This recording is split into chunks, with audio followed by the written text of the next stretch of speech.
राधे राधे, जय श्री कृष्णा। आज की कथा में आप सभी भक्तों का हार्दिक स्वागत है। भगवान श्री कृष्ण और श्रीमती राधा रानी की कृपा सदैव आप पर और आपके समस्त परिवार पर बनी रहे। दोस्तों, आज आप सुनेंगे ज्येष्ठ मास की कथा का 20वां अध्याय और अब तक के सभी अध्याय सुनने के लिए आप सभी भक्तों का बहुत बहुत धन्यवाद। और अब भगवान श्री कृष्ण का ध्यान करके आज की पावन कथा का प्रारंभ करते हैं। नंद जी ने पूछा कि हे महाप्राज्ञ सनत जी, आप सर्वज्ञ और बहुश्रुत हैं। मैंने आपके मुख से ब्रजमंडल के महात्म्य का वर्णन सुना। अब गोवर्धन नाम से प्रसिद्ध जो पर्वत है उसकी उत्पत्ति कैसे हुई, यह मुझे बताइए। इस गिरि श्रेष्ठ गोवर्धन को लोग गिरिराज क्यों कहते हैं और यह साक्षात यमुना नदी के किस लोक से यहाँ आई है, उसका महात्म्य भी मुझसे कहिए, क्योंकि आप ज्ञानियों के शिरोमणि हैं। नंद जी बोले कि एक समय की बात है कि हस्तिनापुर में महाराज पांडु ने धर्मदारियों में श्रेष्ठ श्री भीष्म जी से ऐसा ही प्रश्न किया था। उनके इस प्रश्न को और भीष्म जी द्वारा दिए गए उत्तर को अन्य बहुत से लोग सुन रहे थे। उस समय भीष्म जी ने जो यहाँ उत्तर दिया था वही यहाँ सुना रहा हूँ। साक्षात परिपूर्णम भगवान श्री कृष्ण को असंख्य ब्रह्मांड के अधिपति, गोलोक के नाथ और सब कुछ करने में समर्थ है। जब पृथ्वी का भार उतारने के लिए स्वयं इस भूतल पर पधारने लगे, तब उन जनार्दन देव ने अपनी प्राण बल्लभा राधा से कहा कि हे प्रिय, तुम मेरे वियोग से भयभीत रहती हो, अतः हे भीरू, तुम भी भूतल पर चलो। श्री राधा जी बोली कि हे प्राणनाथ, जहाँ वृंदावन नहीं है, जहाँ वह यमुना नदी नहीं है तथा जहाँ गोवर्धन पर्वत नहीं है, वहाँ मेरे मन को सुख नहीं मिल सकता। तब सनत जी बोले कि हे नंदराज, श्री राधा की यह बात सुनकर स्वयं श्री हरि ने अपने धाम से 84 कोश विस्तृत भूमि गोवर्धन पर्वत और यमुना नदी को भूतल पर भेजा।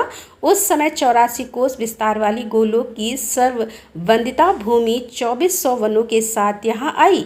गोवर्धन पर्वत ने भारतवर्ष पश्चिम दिशा में सालमली द्वीप के भीतर द्रोणाचल की पत्नी के गर्भ से जन्म ग्रहण किया। उस अवसर पर देवताओं ने गोवर्धन के ऊपर फूल बरसाए। हिमालय और सुमेरु आदि समस्त पर्वतों ने वहां आकर प्रणाम और परिक्रमा करके गोवर्धन का विधिवत पूजन किया। पूजन के पश्चात उन महान पर्वतों ने उसकी स्तुति प्रारंभ की। पर्वत बोले कि तुम साक्षात परिपूर्णम भगवान श्री कृष्ण चंद्र के गोलोक धाम से, जहाँ दिव्य गौओं का समुदाय निवास करता है तथा गोपाल एवं गोप सुंदरियाँ शोभा पाती हैं, वहाँ सुशोभित होते हुए भी तुम ही गोवर्धन नाम से वृंदावन में विराजते हो। इस समय तुम ही हम समस्त पर्वतों में गिरिराज हो। तुम वृंदावन की गोद में समोद निवास करने वाले गोलोक के मुकुटमणि हो तथा पूर्ण ब्रह्म परमात्मा श्री कृष्ण के हाथों में किसी विशिष्ट अवसर पर छत्र के समान शोभा पाते हो। तुम गोवर्धन को हमारा सादर नमस्कार है। सनत जी कहते हैं कि हे नंदराज, जब इस प्रकार स्तुति करके सब पर्वत अपने अपने स्थान पर चले गए, तभी से यह गिरिश्रेष्ठ गोवर्धन साक्षात गिरिराज कहलाने लगा। एक समय मुनि श्रेष्ठ पुलस जी तीर्थ यात्रा के लिए भूतल पर भ्रमण करने लगे। उन महामुनि ने द्रोणाचल के पुत्र श्याम वर्ण वाले पर्वत गोवर्धन को देखा, जिसके ऊपर माधवी लता के सुमन सुशोभित हो रहे थे। वहाँ के वृक्ष फलों के भार से लदे हुए थे। निर्झर के झरझर शब्द वहाँ गूंज रहे थे। उस पर्वत पर बड़ी शांति विराज रही थी।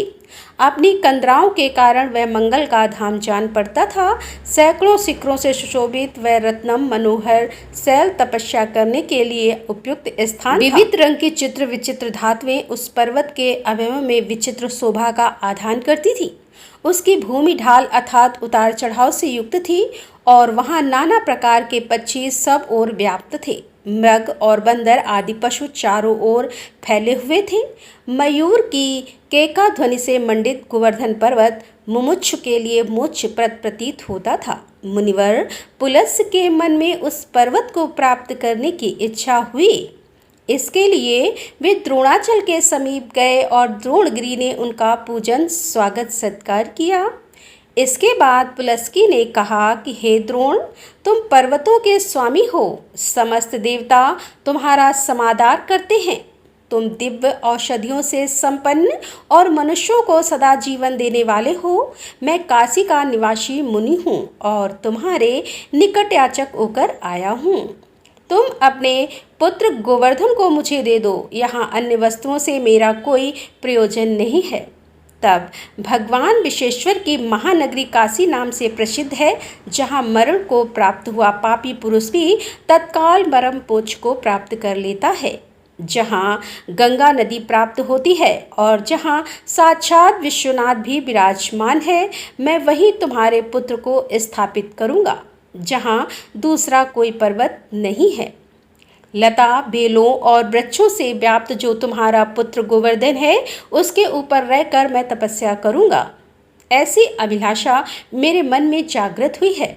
सनत जी कहते हैं कि पुलस की यह बात सुनकर पुत्र स्नेह से बेबल हुए द्रोणाचल के नेत्रों में आंसू भर आए।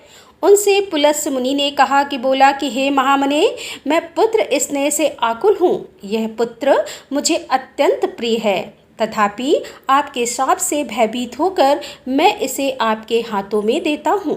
फिर वह पुत्र से बोला, बेटा तुम मुनि के साथ कल्याणमय कर्म क्षेत्र भारतवर्ष में जाओ, जहाँ मनुष्य सत्कर्मों द्वारा अर्थ धर्म और काम त्रिवर्ण सुख प्राप्त करते हैं तथा निष्काम कर्म एवं ज्ञान योग द्वारा क्षण भर में मोक्ष भी पा लेते हैं।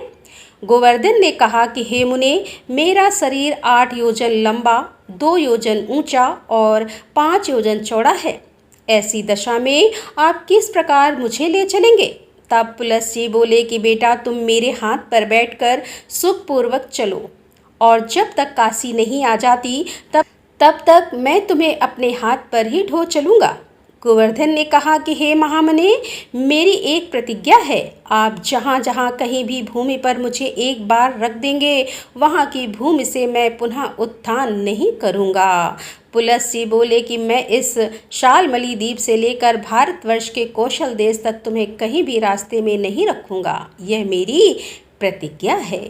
तब सनत जी कहते हैं कि हे नंदराज, तदंतर यह महान पर्वत पिता को प्रणाम करके मुनि की हथेली पर आरूढ़ हुआ। उस समय पिता के वियोग से उसकी आंखों से आंसू भर आए। उसे दाहिने हाथ पर रखकर पुलस्त्रों को अपना तेज दिखाते हुए धीरे धीरे चले और ब्रजमंडल में आ पहुँचे। गोवर्धन पर्वत को अपने पूर्व जन्म की बातों का स्मरण था।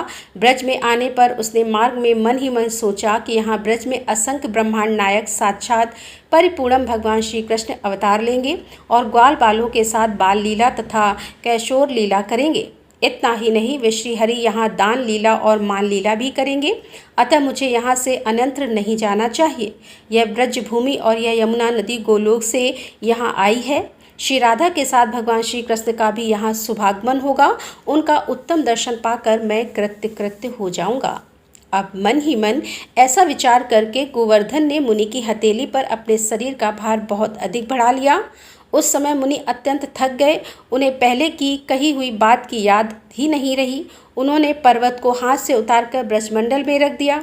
भार से पीड़ित होने हुए लघु शंका से निर्वित होने के लिए चले गए और फिर शौच क्रिया करके जल में स्नान करने के पश्चात मुनिवर पुलस पर्वत गोवर्धन से कहा कि अब उठो। अधिक भार से संपन्न होने के कारण जब वह दोनों हाथों से नहीं उठा, तब महामुनि पुलस और बल से उठा लेने का उपक्रम किया। मुनि ने स्नेह से भीगी वाणी द्वारा द्रोण नंदन गिरिराज को ग्रहण करने का संपूर्ण शक्ति से प्रयास किया, किंतु वह एक अंगुल भी टस से मस नहीं हुआ।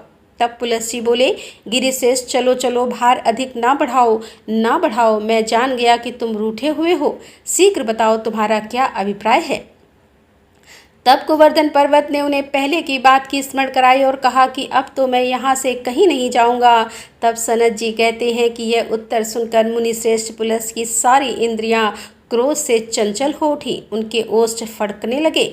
अपना सारा उद्यम व्यर्थ हो जाने के कारण उन्होंने द्रोण पुत्र को शाप दिया। पुलस जी बोले, पर्वत तू तो बड़ा ढीठ है, तूने मेरा मनोरथ पूर्ण नहीं किया, इसीलिए तू प्रतिदिन तिल तिल भर क्षण होता चला जाएगा। और नंद जी कहते हैं कि हे नंद, यह कहकर पुलस्त्य चले गए। उसी दिन से गोवर्धन पर्वत प्रतिदिन तिल तिल करके क्षण होता चला जा रहा है। जब तक भागीरथी गंगा और गोवर्धन पर्वत इस भूतल पर विद्यमान हैं, तब तक कली का प्रभाव कदापि नहीं बढ़ेगा। गोवर्धन का यह प्रकट चरित्र परम पवित्र और मनुष्यों के बड़े बड़े पापों का नाश करने वाला है। यह प्रसंग मैंने तुम्हारे सामने कहा है, जो भूमंडल में रुचिर और अद्भुत है। यह उत्तम मोक्ष प्रदान करने वाला है, इसमें कोई आश्चर्य की बात नहीं है। राधे राधे, जय श्री कृष्णा।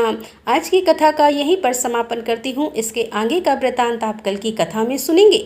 अगर आपको आज की कथा पसंद आई हो तो वीडियो को लाइक जरूर किया कीजिए, और संभव हो तो वीडियो को शेयर भी किया कीजिए, और कमेंट बॉक्स में राधे राधे जरूर लिखा कीजिए। तो दोस्तों, मिलते हैं इसके आगे का अध्याय लेकर। तब तक के लिए राधे राधे, जय श्री कृष्णा, हर हर महादेव, जय भोलेनाथ।